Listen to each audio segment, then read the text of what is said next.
नमस्कार। श्रीनाथ जयनाथ जय जयनाथ। मेरे सभी भाई बंधुओं को, बड़े गुणीजनों को मैं प्रणाम करता हूँ। एक प्रश्न हमारे सामने अभी आया था। प्रश्न कुछ ऐसा है कि अनुष्ठान सफल क्यों नहीं होते हैं। यही हमारे जो सद्गुरु हैं, सद्गुरु समर्थ श्री प्रवीणनाथ महाराज, उनसे भी इसके विषय में काफ़ी चर्चाएं होती रहती हैं। काफ़ी का अर्थ है कि बहुत अलग अलग पहलुओं से। एक तो ये चर्चा है कि कोई भी अनुष्ठान हम करते हैं तो क्या नियम होने चाहिए। तो नियम गुरु परंपरा से भी हमें प्राप्त होते हैं, और जिस भी मंत्र का, जिस भी जाप का, जिस भी योग प्रणाली का अनुष्ठान हम कर रहे हैं, उसके नियम हमें पुस्तकों से भी प्राप्त हो जाते हैं। परंतु इन सब बातों को शुरू करने के पहले जब प्रश्न ऐसा है कि अनुष्ठान सफल क्यों नहीं होते, तो पहले हम ये जान लें कि अनुष्ठान क्या होता है। अनुष्ठान क्या होता है? अनुष्ठान का सीधा सीधा अर्थ है किसी अधिष्ठान के अनुसार चलना। अधिष्ठान का एक मतलब होता है ध्येय, अथवा उद्देश्य, लक्ष्य, मोटो, या फिर जो बात हमने सोची है कि हमें ये करना है, हमें यहाँ तक पहुँचना है, उसके अनुसार स्वयं को ढालना, उसके अनुरूप, या फिर उसका अनुक्रमण करना, अनुसरण करना, इसको बोला जाता है अनुष्ठान। मान लेते हैं कि आप लोगों में से किसी को अच्छा शरीर चाहिए या सुंदर चेहरा चाहिए, तो हम सुंदर चेहरे के लिए क्या करते हैं? हम रोज़ हल्दी और कुछ और पदार्थ हैं, दही, हल्दी, छाछ या फिर बेसन, इनको मिक्स करके कुछ लोग सिर में लगाते हैं, कुछ लोग चेहरे पर लगाते हैं। आलू का स्टार्च, जिन जिन प्रोडक्ट से स्टार्च मिलता है वो स्टार्च हम यूज़ कर लेते हैं। अलग अलग प्रकार की चीज़ें आयुर्वेद में हैं, या फिर किसी और विज्ञान से हम ले सकते हैं, या कोई प्रोडक्ट हम बाजार से ले आते हैं, हम घर पे नहीं बनाना चाहें तो, और उसमें लिखा होता है कि इसको 15 दिन तक आप ये लेप लगाइए तो 16वें दिन आपको आपके डार्क सर्कल्स आपके चले जाएंगे या मार्क्स चले जाएंगे। तो एक प्रकार से ये हुआ 15 दिन का अनुष्ठान, क्योंकि अनुष्ठान का सीधा सीधा अर्थ किसी चीज का अभ्यास करना। सीधी सी बात है। जब वो अभ्यास बहुत सिस्टमेटिक हो जाता है तो उसको अनुष्ठान नाम दे दिया जाता है। खासकर से आध्यात्मिक प्रणालियों का अभ्यास किसी लक्ष्य के लिए करना, इसको अनुष्ठान कहा जाता है। व्यावहारिक जीवन में हम अनुष्ठान कहते हैं। परसों से 17 अक्टूबर 2020 से शनिवार से नवरात्रि है। नवरात्रि उत्सव भी हमारे यहाँ शुरू हो रहा है, हमारे संस्थान में भी मनाया जाएगा। तो इसलिए ये प्रश्न मैंने सोचा इसका उत्तर मैं पहले ही दूं, या मैं तो कोई होता नहीं हूँ उत्तर देने वाला। जो गुरुजी से जो चर्चा हुई उसको बोलने का प्रयत्न कर रहा हूँ। अब देखते हैं कि अनुष्ठान तो हमने समझ लिया क्या होता है, कि हमें अभ्यास करना है, सीधी सी बात है। अब अनुष्ठान में दो चीजें और होती हैं। अनुष्ठान दो प्रकार का होता है। सबसे पहले तो एक तो सकाम और एक तो निष्काम। ये बात तो हम सभी जानते हैं। सकाम अर्थात, सकाम और निष्काम में एक छोटा सा अंतर यह है कि जो बहुत शुद्धता के साथ देव के प्रति, सदगुरु के प्रति बहुत प्रेम से किया जाता है, सिर्फ वहां प्रेम ही प्रेम होता है कि हमें सिर्फ करना है। प्रेरणा, प्रेम, ये जिसमें कारण होता है, जिसमें सिर्फ हमें करने की इच्छा होती है कि यार करके तो देखें। ऐसे अनुष्ठान जो लोग काफी समय से साधना कर रहे हैं, खासकर ज्ञान मार्गी लोग करते हैं, जिसको निष्काम भाव का अनुष्ठान कहा जाता है। निष्काम साधना कि उसमें कुछ कामना ही नहीं है। और सकाम में ऐसा है, देखिए भगवान ने 4 प्रकार के लोग बताए कि मेरे पास 4 लोग आते हैं। चतुर्विधा भजन्ते माम जना सुकृतिनो अर्जुन आर्तो जिज्ञासु रर्थार्थी च ज्ञानी च भरतर्षभ। एक तो जो पीड़ित है, भरतर्षभ है अर्जुन। हे अर्जुन, जो 4 प्रकार के लोग मेरे पास आते हैं। एक तो जो पीड़ित है, दूसरे जिनको कुछ जिज्ञासा है जानने की, तीसरे जिनको अर्थ अर्थ चाहिए, अर्थ यानी जो उनकी इच्छा हो कि मुझे ये साधन मिले, मुझे ये चीज मिले, और चौथे ज्ञानी। तो इसमें जिज्ञासु और ज्ञानी, जनरली ये लोग निष्काम भाव का अनुष्ठान करते हैं। और अर्थार्थी और पीड़ित, जो पीड़ित है कि मेरी पीड़ा दूर कीजिए। अभी गुरु जी ने, हमारे सदगुरु श्री प्रवीणनाथ महाराज जी, जिनसे हम अनुष्ठान की चर्चा ही कर रहे थे, तब उन्होंने एक शाबरी कवच अभी अभी व्हाट्सएप पर सभी को भेजा है, आज ही की बात है।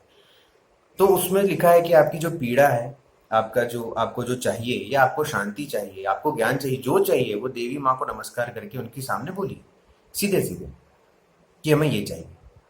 तो आर्त अर्थात पीड़ित लोग और अर्थार्थी जनरली सकाम अनुष्ठान करते हैं, यानी किसी इच्छा के कारण। और जो जिज्ञासु और ज्ञानी होते हैं वो जनरली निष्काम अनुष्ठान करते हैं। ऐसा नहीं है कि ये सिर्फ वही अनुष्ठान करेंगे, ये ज्ञानी व्यक्ति भी सकाम अनुष्ठान कर सकता है, और कोई पीड़ित व्यक्ति भी जिसमें पीड़ा के कारण वैराग्य जागृत हो गया हो, वो सिर्फ ईश्वर के प्रेम के लिए अनुष्ठान करता है। अब अनुष्ठान में हम और अंदर यदि जाएं तो अनुष्ठान की सफलता का द्योतक क्या है, ये हमारा प्रश्न है। ये तो चीजें हो गई कि कुछ इच्छा हो तो ये करना, कुछ इच्छा ना हो। और सबसे पहली बात, जब तक आप मनुष्य हैं, आप साधक हैं, आपकी इच्छा हमेशा होती है, परंतु इच्छा अनुष्ठान के समय प्रत्यक्ष नहीं होना। जी, हम ये बात कर रहे थे, थोड़ा बीच में कट हो गया किसी कारण से, कि इस इच्छा प्रत्यक्ष हमेशा होती है, या प्रत्यक्ष इच्छा हमेशा होती है, वो प्रत्यक्ष नहीं हो सकती परंतु होती है। जब वो प्रत्यक्ष नहीं होती तो उसको निष्काम बोला जाता है। परंतु जब आप कोई अनुष्ठान करेंगे तो शक्ति तो जागृत होगी, और शक्ति हमेशा कर्म करवाएगी ही, या फिर आपके कर्म सफल करेगी ही। वो कहाँ अप्लाई होगी, कैसे करेगी? कभी कभी अनुष्ठान का पुण्य आपके सूक्ष्म शरीर में रखा रहता है, वर्षों तक नहीं, सालों तक नहीं, जन्मों तक रखा रहता है। ऐसा शास्त्र कहते हैं कि अनुष्ठान का पुण्य रखा हुआ है, वो कब एग्जीक्यूट होगा, कब निकलेगा पता नहीं, तो वो उस समय के लिए निष्काम होता है, परंतु उसका पुण्य कहीं ना कहीं निकलेगा ही सही। शक्ति का काम ही है कर्म करना, शक्ति सीधे सीधे कर्म से जुड़ी हुई है। ज्ञानी व्यक्ति तो शक्ति को वो नहीं कर सकते, बांध नहीं सकते। सप्तश्लोकी दुर्गा में लिखा हुआ है, सप्तशती के शुरुआत में, कि ओम ज्ञानी नाम अपनी चेतांसी देवी भगवती ही सा बलाता कृष्य मोहाय महामाया प्रच्छति, कि ज्ञानियों को भी चेता कर, ज्ञानियों के चित्त को भी जो मोहित कर देती है, ऐसी महामाया शक्ति को नमस्कार है। तो अनुष्ठान से जुड़ी हुई सारी शक्तियां जो भी हो, जैसी भी हो, हम पहले यदि हमारी बुद्धि बना के जाएंगे कि हमको ऐसा नहीं करना है, तो याद रखिए वो पहले दिन सब साफ हो जाएगा। क्योंकि अनुष्ठान बुद्धि से स्ट्रेटेजी बना के नहीं होता। हम बहुत मन चतुष्टय में नहीं जाएंगे, लेकिन दो चीजें मनुष्य स्वभाव में होती है। बेसिकली दो ही समझिए आप, बाकी डीप डेप्थ में जाने की जरूरत नहीं है, कि बुद्धि और उसके पीछे मति, लॉजिक और सेंस। लॉजिक तो आपको समझा दिया जाएगा, सकाम हो या निष्काम अनुष्ठान हो। जनरली निष्काम अनुष्ठान के बारे में कहा जाता है कि उसमें भक्ति प्रधान होती है, तो उसमें नियमावली थोड़ी सी अगर ऊपर नीचे भी होगी तो चल जाता है। परंतु जब आपकी कुछ कामना है, आपको प्रत्यक्ष रिजल्ट चाहिए, तो प्रत्यक्ष रिजल्ट में देव उसी समय गुरु कृपा से आपके साथ पहले दिन से आपकी परीक्षा लेने लगता है। तो इसलिए गुरु जी ने यदि कहा कि आपको एक ही सब्जी 7 दिन खानी है, यदि जैसे गुरु चरित्र के अनुष्ठान में, तो फिर आप छठवें दिन अगर आपने कोई दूसरी सब्जी खा ली तो वो ऑलरेडी वो सकाम अनुष्ठान है, तो उसी समय उसका दंड मिलेगा। या तो वो गुरु को झेलना पड़ेगा, या फिर जैसे पुण्य के बारे में बात की, वो दंड भी आपके सूक्ष्म शरीर में रखा रहता है, और जब उसका फल आना होता है आता है, अच्छा फल या बुरा फल, परंतु फल तो आता है। अच्छा हो या बुरा हो, पुण्य का हो या पाप का हो, फल तो आएगा, ऐसा शास्त्र कहते हैं। तो अब ये बात हुई अनुष्ठान के बारे में। तो जैसे जैसे अनुष्ठान में हमारी एनर्जी बढ़ने लगती है, हमको मति की जरूरत पड़ती है। मति यानी सेंस। साधक का अनुष्ठान करने के लिए सेंसिबल होना जरूरी है। बुद्धि कम हुई चल जाएगा, गुरु जी ने ये क्यों बोला, गुरु जी ने ऐसा क्यों, ये क्यों बताया। सबसे पहली बात तो अनुष्ठान जो गुरुमुखी नहीं है वो कीजिए ही मत, जो गुरु परंपरा से नहीं मिला। हो सकता है आप में से किसी की अनुग्रह दीक्षा प्रत्यक्ष रूप से नहीं हुई हो, परंतु फिर भी यदि किन्हीं गुरु से जुड़े हैं और उनसे मार्गदर्शन लेकर कर रहे हैं, और आपको उनमें सात्विक विचारधारा दिखती है, उनके प्रति श्रद्धा जागृत होती है अंदर से, आपकी मति ऐड होती है कहीं ना कहीं किन्हीं गुरु से, तो ही वो अनुष्ठान को कीजिए। किताब में से पढ़ के, किसी यूट्यूब के वीडियो में से सुन के मत कीजिए प्लीज, नहीं तो वो गड़बड़ करता है। वो वहाँ सिर्फ बुद्धि आपकी रहती है कि अच्छा इससे ये होता है, और वो पहले दिन के शुरू के 15 मिनट के बाद वो बुद्धि काम नहीं आएगी। शक्ति को उसके बाद सेंस चाहिए कि इसमें सेंस कितना है, क्योंकि शक्ति भी आपकी शक्ति को हम मनुष्य रूप में क्यों पूछते हैं, स्त्री का रूप क्यों देते हैं, क्यों उनको शेर पर बिठा के एक माया शक्ति जो है, जो निर्गुण है, जो महेश्वरी है, महाकाली, महालक्ष्मी, महासरस्वती, तीनों के ऊपर जो महेश्वरी शक्ति है, अनघा लक्ष्मी के रूप में पूछते हैं, उनको हम स्त्री रूप इसलिए देते हैं क्योंकि उनको हर किसी की परीक्षा लेते आती है और वो मनुष्य की तरह ही परीक्षा लेती हैं। इस बात को इस प्रकार से समझिए कि वो निर्गुण शक्ति मनुष्य रूप में प्रकट ही इसलिए हुई है क्योंकि उनको आपके मानवीय गुण देखने हैं, ऐसा शास्त्रों में लिखा है। अब आपके मानवीय गुण देखने तो कैसे, कि कभी कभी ये भी होगा कि साधना, जब हम साधना में देखते हैं अनुष्ठान और अंदर अंदर अपनी एनर्जी बढ़ती है, तो बाहर का कुछ खा भी लिया तो भी कुछ नहीं हुआ, कभी कभी ऐसा होगा, तो भी वो शक्ति नहीं गिरी, तब भी वो शक्ति आपके अंदर की अनस्टेबल नहीं हुई। और कभी कभी आपने सिर्फ सोच लिया कि यार बाहर का कुछ खाऊं, तब वो शक्ति अनस्टेबल हो जाती है। क्योंकि एक प्रकार से जब हम साधना की तरह देखते हैं, इंटरनली उस अनुष्ठान को करना चाहते हैं, क्योंकि अंदर से शक्ति तो बढ़ेगी, आपकी शक्ति बढ़ना शुरू होगी। यदि गुरु कृपा है और आप पहले से अच्छे साधक हैं तो आपकी शक्ति बढ़ना शुरू होगी। दोनों केस में आपको इसका भान रहे या ना रहे, साधना करते करते आपकी इंटरनल एनर्जी बढ़ती है। और सकाम अनुष्ठान में हम उसको एकदम प्रत्यक्ष करना चाहते हैं, निष्काम अनुष्ठान में हम उसको रखे रहने देना चाहते हैं। बस यही अंतर है दोनों में, और कोई अंतर नहीं है। इतने ही दो अंतर है सकाम और निष्काम में। तो अनुष्ठान दोनों ही बहुत डिसिप्लिन और अनुशासन के साथ करना चाहिए और उनको मति से करना चाहिए। अब वो सेंस कैसे आता है, तो वो सेंस आता है भक्ति से। सारी प्रकार की आपकी जो सेंसिबल बातें हैं वो भक्ति योग में होती है। संतों की सेवा जिसमें है, जिसमें दया का भाव है, निष्कपटता है, जो भी अनुष्ठान कर रहे हैं उसका अनुष्ठान का फल व्यापक है। कम से कम हम पूरे समाज की ना सोचे तो ये जरूर सोचे कि इससे जो धन मुझे मिले या जो ज्ञान मुझे मिले, जो भी मुझे प्राप्त हो साधन, इससे वो मेरा पूरा परिवार बराबर रूप से उसको यूज करे। इतनी व्यापकता तो एक सामान्य व्यक्ति को कम से कम लानी चाहिए। अनुष्ठान के समय अपने परिवारजनों से झगड़ा नहीं करना, उनसे कुछ बहस नहीं करना, ये सब चल रहा है। अभी अधिक मास कल ही खत्म होने वाला है। अधिक मास में सबने किया ही होगा, कुछ ना कुछ पाठ पठन पारायण हम सब करते ही हैं अधिक मास में। तो ये सब चीजें अनुष्ठान में ध्यान रखनी चाहिए। और ये तो बाहरी चीजें हैं। अब एक इंटरनल बात सुनिए। जो गुरु सेवा करते हैं या गुरु जी से जिनकी चर्चा होती है, गुरु सेवा करना मतलब गुरु जी के सानिध्य में जुड़े हुए हैं, गुरु जी से बात करें, जिनके जो भी गुरु हो। यदि किसी संत का, सदगुरु का आपको हाथ है, किसी साधक से आप जुड़े हुए हैं और वो साधक आप पे रीझ गए, तो 90% काम आपका हो गया। कोई साधक बड़ा यदि रीझ गया आप पे, रीझ गया मतलब कोई साधक आप पे तभी रीझेगा ना जब आपके अंदर कोई सात्विक तत्व उनको दिखेगा। सत्व परीक्षा घेई सदगुरु क्षणा क्षणाः ध्यास धरा। सत्व परीक्षा बहुत होगी, तो यदि वो सत्व परीक्षा के पहले ही वो सात्विक भाव स्थिर कर देने वाले कोई संत या कोई गुरु आपको मिल गए, तो समझ लीजिए अब अनुष्ठान आपके सफल होने के पूरे पूरे चांसेस हैं। लेकिन एक पॉइंट और रह जाता है, वो ये कि दो चीजें होती हैं व्यक्ति के साथ। एक होती है प्रेरणा, एक होता है प्रभाव। प्रेरणा अर्थात जो अंदर से इंस्पिरेशन आती है कि मैं ये करूं, और दूसरा होता है प्रभाव, उसने किया तो मैं कर लूं, उन्होंने किया गायत्री तो मैं कर लूं। प्रभाव बुद्धि का होता है, प्रेरणा मति का होता है। और अनुष्ठान के लिए क्या चाहिए? अनुष्ठान के लिए मति चाहिए। गुरुचरित्र अध्याय 22वां, ओवी क्रमांक 30। जिनको सात्विक मति श्री गुरु की उन पर प्रीति, ये लोग सुख परलोक गति नित्य देते भक्तों को। 30वीं ओवी है ये 22वें अध्याय की, जब वो गुरु जी उसके वहां जाते हैं बांझ महिषी के यहाँ दूध लेने, तो उसके पास पॉजिटिव सेंस है, इसलिए उसके पास, वो गरीब है बेचारी, उसके यहाँ गुरु जी जा रहे हैं। तो ऐसी अनुष्ठान में गुरु कृपा किनको मिलती है? जिनके पास पॉजिटिव सेंस पहले हो, सात्विकता। सात्विक मति का सीधे सीधे मतलब आप समझिए श्रद्धा होनी चाहिए।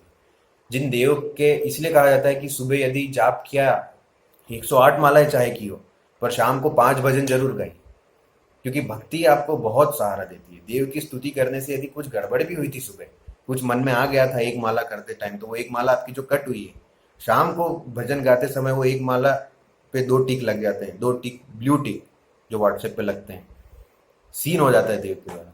और ये सब होता है गुरु जी, ये गुरु जी के सानिध्य में हो तो 1 का 100 गुना हमको मिलता है। इसीलिए हम नवरात्रि उत्सव में आते हैं गुरु जी के साथ में उपासना करने के लिए। होता है वो स्वार्थ का ही कारण है, उसमें सेवा हो रही है, परंतु स्वार्थ आपका कैसे एग्जीक्यूट होता है, क्योंकि जब तक हमारी जो बाहरी वृत्तियां हैं वो एकदम डिसिप्लिन नहीं होती, हमारे द्वारा किया हुआ भोजन, यदि मैं आज से कोई अनुष्ठान शुरू भी करूं गुरु जी की कृपा से, गुरु जी ने कहा, और कहूं कि आज से मैं लौकी की सब्जी छोड़ रहा हूं, कोई भी नियम है फॉर एग्जाम्पल, लेकिन मनुष्य शरीर का क्या सिद्धांत है कि एक बार खाया हुआ भोजन 40 दिन तक आपके पेट में रहता है, आपके शरीर में उसका प्रभाव रहता है। तो क्या पिछले 40 दिन में मैंने लौकी की सब्जी नहीं खाई होगी? ऐसा तो होगा नहीं। तो लौकी की सब्जी आज से छोड़ देने से आज से आपका नियम हो गया ऐसा मान लेना, ऐसा नहीं होता है। लेकिन इसलिए जो बाहरी वृत्तियां हैं उनको अनुशासन में लाने में समय लगता है। गुरु चरित्र पारायण के भी कुछ लोग हैं जो 1-1.5 महीने पहले से नियम शुरू करते हैं। पारायण जो होता है या अनुष्ठान होता है उसको सीरियसली करते हैं। यदि ऐसा हम ना कर पा रहे हो तो हम जो ये बाहरी वृत्तियां हैं, जो पहले दिन जिस दिन हमको पता है हमको रोज बाहर का खाने की आदत है, सामान्य व्यक्ति जो रोज नित्य साधना नहीं करते हैं वैसी कड़क, और समाज में हम कर भी नहीं पाते जब समाज में रहते हैं, तो दूसरे तीसरे दिन ही हमारी इच्छा होगी यार बाहर का शायद मैं खा लेता है यार। तो ये जो वृत्तियां हैं इनको समेट के रखने के लिए, देखिए वृत्तियां आप हमेशा रहेंगी, जागृत होती रहेंगी, अनुष्ठान के पहले या बीच में या बाद में भी, पूर्ण होने के बाद भी, परंतु वो अनुष्ठान के काल में वो जागृत ना हो, इसलिए हमको मन को लय करके रखना पड़ेगा। और मन को लय कैसे करेंगे? हम भक्ति से करेंगे। भजन रोज कीजिए। यदि भजन के समय रोना आता है, भजन के समय हंसने की इच्छा होती है, भजन के समय मन में इच्छा होती है यार मैं और थोड़ा सुर लगा लूं, एकांत में कीजिए ना। आपको किसने बोला सुर ताल लय कि आप बहुत आपको निष्णात होना चाहिए, गायन अच्छा ही होना चाहिए? एकांत में कीजिए। ये गुरु जी के सानिध्य में कर रहे हैं तो सिर्फ श्रवण से ही, गुरुम बिना न श्रवणम भवेत कस्यापि कस्यचित बिना कर्णेन शास्त्र से श्रवणम तत् कुतो भवेत। गुरु के बिना श्रवण ही नहीं, कान ही नहीं प्राप्त होते। तो गुरु के सानिध्य में वो कान प्राप्त करें हम जी। भजन के नाद अंदर जाता रहेगा तो वो जो एक छोटा सा कोई स्पॉट होगा नेगेटिविटी का ग्रंथि, जो आपके अनुष्ठान को की पूर्णता हो ही रही होगी और तब आपको अपना स्वरूप दिखा के आप विफल कर देगा। गुरु जी पहले ही उसको नाद के झंकार से जला देंगे, मति शुद्ध हो जाएगी जो नाद सुनने से। और दूसरी बात ये भी है कि अनुष्ठान, अंत में यही कहूंगा कि अनुष्ठान अपनी, वैसे काफी सारी बातें इसमें हो सकती है लेकिन हम ब्रीफ में बात कर रहे हैं कि एक तो भजन बहुत आवश्यक है, बहुत उपासना, और गुरु सानिध्य में हो तो उसका 100 गुना फल है। एकांत में हो तो 10, सबके साथ सामने हो 1 गुना फल, एकांत में हो तो 10 गुना फल, गुरु जी के सानिध्य में हो तो 100 गुना फल। और यदि सेवा करते वक्त हो, सभी भक्तों के साथ हो, कई और भक्त भी हो जो सब अपना अपना काम कर रहे हैं, किसी को कुछ बताया, किसी को कुछ बताया गुरु जी ने, तो सभी के साथ में हो, अगर वो कोई ढोलक बजा रहा है, कोई खंजीरा, कोई सिर्फ ताली बजा रहा है, कोई सिर्फ बैठ के सुन रहा है, तो 1000 गुना फल होता है सभी भक्तों के। जिस प्रकार से ध्यान सब एक साथ करते हैं तो रेंज बढ़ती रहती है, वैसे ही भक्ति सबके एक साथ करने से भी उस नाद का इफेक्ट बढ़ जाता है। तो इसलिए भजन, प्रतिदिन आरती करना ये बहुत आवश्यक है। ये बहुत आवश्यक इसलिए है क्योंकि हम समाज में रहकर अनुष्ठान कर रहे हैं, वन में नहीं। और दूसरा, एक आखिरी पॉइंट बस इसमें ये बोलूंगा, वैसे काफ़ी सारी चीज़ें इसमें की जा सकती बातें, कौन से देव के अनुष्ठान में क्या ध्यान रखना, लेकिन वो सब गुरुमुखी हो तो अच्छा, गुरु जी के मार्गदर्शन, जो भी आपके गुरु हैं, तो वो पर्टिकुलर देव का अनुष्ठान कैसे करना। किसी किताब में लाल कपड़ा लिखा है और गुरु जी ने पीला कपड़ा बताया तो अनुष्ठान पीले कपड़े से ही सफल होगा, ऐसा शास्त्र कहते हैं। लाल कपड़ा से मतलब नहीं, आपको प्रभावित नहीं होना है, आपको जो प्रेरणा दे, जिनके प्रति श्रद्धा है उनके मुख से लीजिए वो अनुष्ठान, उसके लिए उनकी सेवा कीजिए। और आखिरी पॉइंट ये है कि देखिए योग का अर्थ क्या होता है? योग शब्द बना है युज धातु से, युज यानी जोड़ना। अब हम भी देव से जुड़ना चाहते हैं क्योंकि या तो हम सकाम अनुष्ठान कर रहे हैं, देव से जुड़ के हम अभी ये कहेंगे कि देव अभी मेरी धन की प्रॉब्लम मुझे अभी दो, या फिर सिर्फ हम निष्काम कर रहे हैं कि सिर्फ देव को जाके नमस्कार करना चाहते हैं, जो भी वो आशीर्वाद देंगे उसका जो भी फल मिलेगा चलेगा। तो जो भी फल मिलेगा वो चलेगा ही निष्काम अनुष्ठान, और यही फल चाहिए सकाम अनुष्ठान।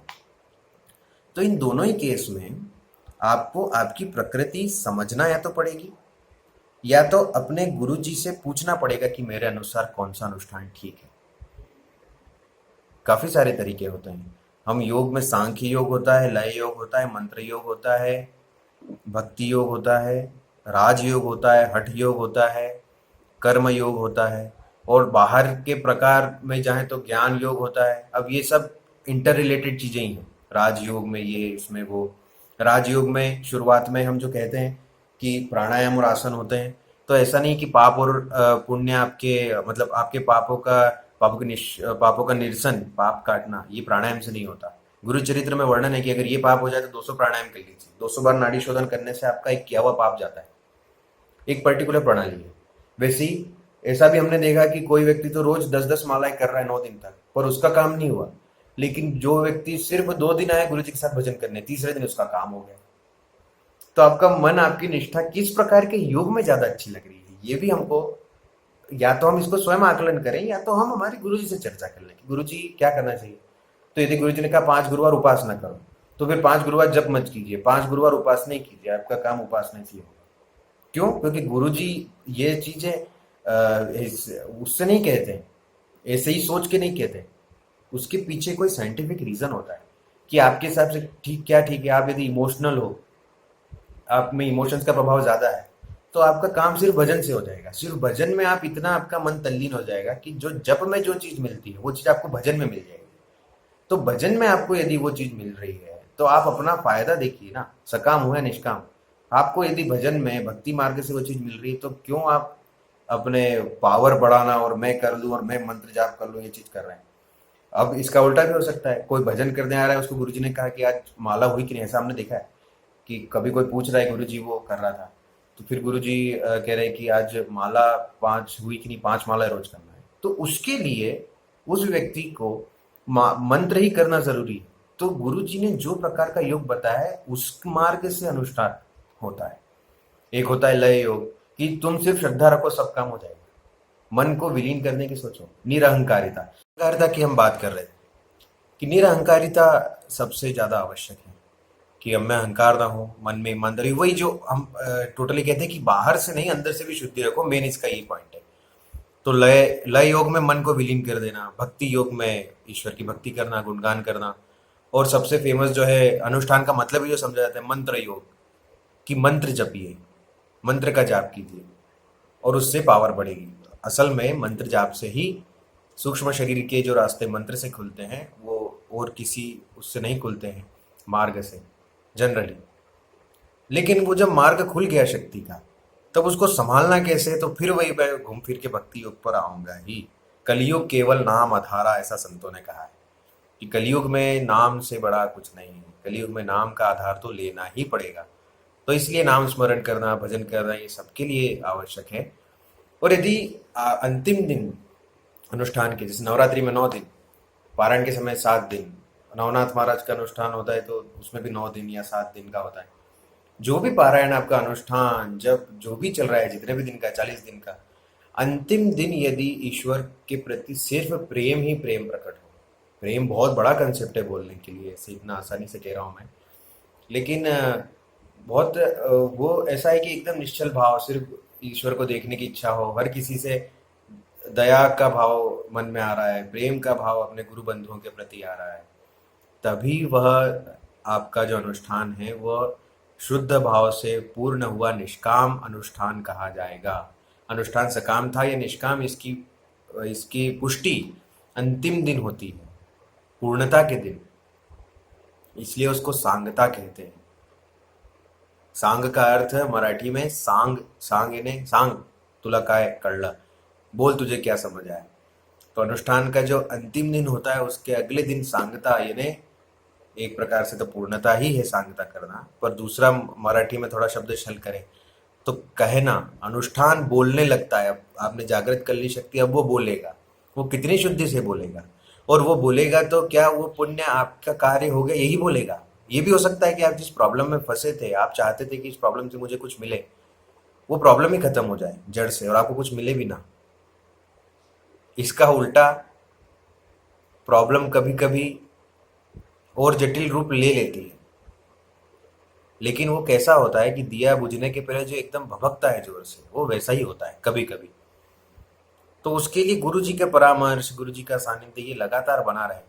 और ये जो एक प्रयत्न मैंने किया है बोलने का इस विषय में, मन में काफ़ी समय से चल रहा है। देखिए, इतना कोई नॉलेज तो जो गुरु जी से जो मिला है या फिर जो चिंतन में या पठन पाठन में आती रहती चीज़ें गुरु कृपा से वही है, परंतु जैसे अभी मैंने कहा कलयुग केवल नाम आधारा, तो गुरु जी का नाम लेके जो जो चीज़ें हम लोग चर्चा करते हैं वो कर पा रहे हैं। और इसमें आपका कोई भी अन्य प्रश्न हो या कोई त्रुटि मैंने की हो कि आपने ऐसा बोला, ये ऐसा बोलना चाहिए था, तो प्लीज़ कमेंट करके बताइए। हम सिर्फ चर्चा कर रहे हैं, हमें मार्गदर्शक नहीं हूँ आपका किसी का। और इससे यदि कुछ मार्गदर्शन आपको मिला हो, आपको कुछ अच्छा लगा हो, तो वह भी कमेंट करके बनाइए, कमेंट करके बताइए। श्रीनाथ जयनाथ जय जयनाथ। सदगुरु समर्थ श्री प्रवीणनाथ महाराज की जय। योगाभ्यानंद सदगुरु समर्थ श्री सत्यनाथ महाराज की जय। रेणुका माता की जय। भजनानंदी आदि हाजी महाराज की जय। भगवान माधवनाथ महाराज की जय।